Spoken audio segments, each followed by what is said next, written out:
Hello all, welcome to Navveni vlogs. ఈరోజు recipe వచ్చేసి టమాటా ఆలు కర్రీతో మేము ముందుకు వచ్చేసాను. Chapati, bagara rice, normal rice అన్నిటికీ సెట్ అయ్యేలా ఒకే కర్రీతోటి. కడాయి పెట్టుకొని కడాయి వేడెక్కిన తర్వాత ఆయిల్ వేసుకొని, ఆయిల్ హీట్ అయిన తర్వాత గరం మసాలా దినుసులు వేసుకొని, పచ్చిమిర్చి సన్నగా తరిగి పెట్టుకొని అవి కూడా వేసేసుకొని, ఒక ఆనియన్ సన్నగా తరిగి పెట్టేసుకొని అది కూడా వేసేసుకొని మంచిగా కొన్ని కరివేపాకు రెబ్బలు వేసేసుకొని మంచిగా గోల్డెన్ బ్రౌన్లోకి వచ్చేలాగా బాగా కలిపేసేయండి. అది మంచిగా ఫ్రై అయిన తర్వాత చిటికెడు పసుపు, 1 స్పూన్ ఉప్పు, ఒక 1/2 స్పూన్ అల్లం పేస్ట్ వేసుకొని ఒకసారి మంచిగా కలిపేసేయండి. అది బాగా ఫ్రై అయిన తర్వాత ఇప్పుడు సన్నగా తరిగి పెట్టుకున్న టమాటా ముక్కలు వేసేసుకొని అది బాగా మగ్గిచ్చేసేయండి. అది మంచిగా మగ్గిన తర్వాత ఇప్పుడు మెత్తగా అయిపోయింది, బాగా ఉడికిపోయింది.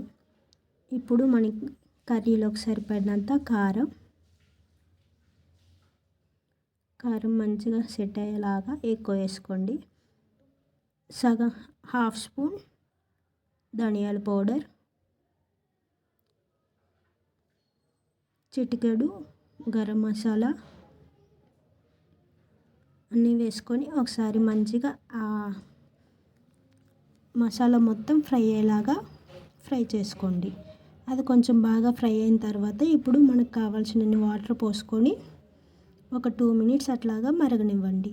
అది కొంచెం బాగా మరిగిన తర్వాత ఇప్పుడు ఇందాక ఉడకబెట్టుకొని పక్కన పెట్టిన ఆలూని ఇప్పుడు స్మాష్ చేసి దాంట్లో వేసేసుకోండి. మొత్తం అలా వేసుకుంటే టేస్ట్ బాగుండిద్ది, ముక్కలు కూడా చిన్న చిన్నగా అయిపోతాయి. అన్నీ అలా వేసుకున్న తర్వాత అది మరిగినాక ఇంకొంచెం దగ్గర పడిద్ది. ఈలోపు మనం అది బాగా మరిగిచ్చేద్దాం. ఇప్పుడు కొబ్బరి, వెల్లుల్లి మంచిగా దంచేసుకొని ఇప్పుడు అది ఉడికిన తర్వాత ఆ కొబ్బరి దంచిన దాన్ని ఆ కర్రీలో యాడ్ చేసుకోవాలి.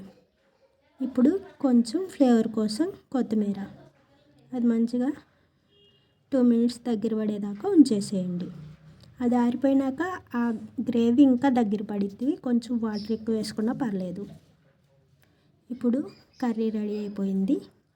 గ్యాస్ బంద్ చేసేసి చపాతీలో వేసుకొని like, share and subscribe. Thank you.